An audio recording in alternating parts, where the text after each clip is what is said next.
మన షాప్ ఎంతవరకు రెడీ అయిందనేసి అన్న అందరూ అడతనే ఉన్నారు. పిఓపికి తిరిగి అయితే మన తిరుపతిలో అలసిపోయాను. మన సాయి అన్న అయితే మంచి బడ్జెట్లో చేయిస్తా అని చెప్పాడు. సాయి అన్న హాయ్నా, మన షాప్కి పిఓపి చేయించుకోవాలని చెప్పి మన తిరుపతిలో ఎక్కడ వెళ్ళి అడిగినా కూడా ఎక్కువ బడ్జెట్ చెప్తున్నారు. నువ్వు మంచి రీజనబుల్ ప్రైస్కి చేయిస్తాను కదన్నా, ఎలా ఉంటాయినా మన దగ్గర ప్రైజెస్? మన దగ్గర వచ్చి స్టార్టింగ్ వచ్చేసి 45 నుంచి స్టార్ట్ అవుతుంది. మనం చేసినట్టుగా తిరుపతిలో ఇంత తక్కువ ప్రైస్ లో ఊరు చేరు.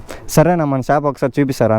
మీరు కూడా మీ ఇంటికి ఇసుక సిమెంట్ వాడి లక్షలు ఖర్చు పెట్టాల్సిన అవసరమే లేదు. ఇంకా సైట్ చూడండి ఒకసారి, ప్లాస్టింగ్ చేయకుండానే పీవీసీ డబ్ల్యూపీవీసీ అయితే ఎంత నీటింగ్ అయితే వర్క్ చేశారు. మీరు కూడా తక్కువ బడ్జెట్ లోనే hotels, shops, offices, schools, hostels ఇలాంటి వాటికి చేయించుకోవాలనుకుంటే వెంటనే మన సాయి ఇంటీరియర్స్ వాళ్ళకి అయితే కాంటాక్ట్ అయిపోండి. మీరు మన ఆంధ్రప్రదేశ్, తెలంగాణలో ఎక్కడున్నా కూడా సరే వీళ్ళకి ఒక కాల్ చేస్తే చాలు. ఓనర్ అయితే మీ సైట్ కి వచ్చి విజిట్ చేసి మంచిగా ప్లానింగ్ చేసి అయితే నీట్ గా వర్క్ అయితే చేయిస్తారు. మనకు తక్కువ ప్రైస్ కే చేస్తారని చెప్పేసి మీరు క్వాలిటీ తక్కువ ఇస్తారనుకోవచ్చు, కానీ మన సాయి ఇంటీరియర్ వాళ్ళు అయితే క్వాలిటీలో మాత్రం ఏం కాంప్రమైజ్ అవ్వరు. అలానే నేను కూడా మా షాప్ కి అయితే మన సాయి అన్న దగ్గర పిఓపి అయితే చేపించుకున్నాను. మన తిరుపతి మంగళంలో అయితే 75% అయితే మన సాయి ఇంటీరియర్స్ వాళ్ళే చేశారు. మీకు ఇంకా ఏదైనా డౌట్స్ ఉంటే పైన కనిపిస్తున్న నెంబర్స్ కి అయితే కాల్ చేసేయండి. Okay darlings, bye.